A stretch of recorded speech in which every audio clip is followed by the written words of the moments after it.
বিসমিল্লাহির রহমানির রহিম। শামাইল তিরমিজি অধ্যায় 6। রাসূলুল্লাহ সাল্লাল্লাহু আলাইহি সাল্লামের খিজাব লাগানো। খিজাব পরিচিতি। এটা আরবি শব্দ। এর শাব্দিক অর্থ রন্ধন বা রং করার পদার্থ, যার দ্বারা রং করা হয়। আর এই শব্দটি ক্রিয়ামূলক হিসেবে অর্থ হয় রং করা। পরিভাষায় মেহেদি কিংবা কোনো প্রকারের উদ্ভিদ যা দ্বারা দাড়ি চুল রঙিন করাকে বোঝায়। রাসূলুল্লাহ সাল্লাল্লাহু আলাইহি সাল্লাম খিজাব ব্যবহার করতেন। আবু রিমসা রাদিয়াল্লাহু হতে বর্ণিত, তিনি বলেন, আমি একবার আমার ছেলেকে নিয়ে রাসূলুল্লাহ সাল্লাল্লাহু আলাইহি সাল্লামের কাছে এলাম।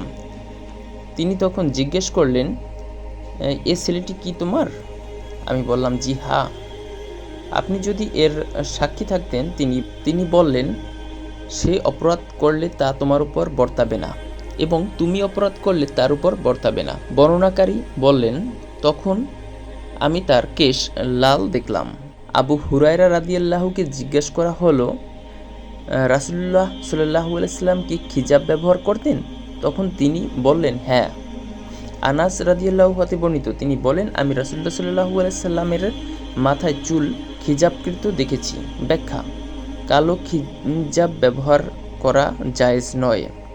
রাসূলুল্লাহ সাল্লাল্লাহু আলাইহি সাল্লাম শেষ জমানায় এমন লোক পাওয়া যাবে যারা কালো খিজাব বা কলব ব্যবহার করবে। তারা জান্নাতের সুঘ্রাণও পাবে না।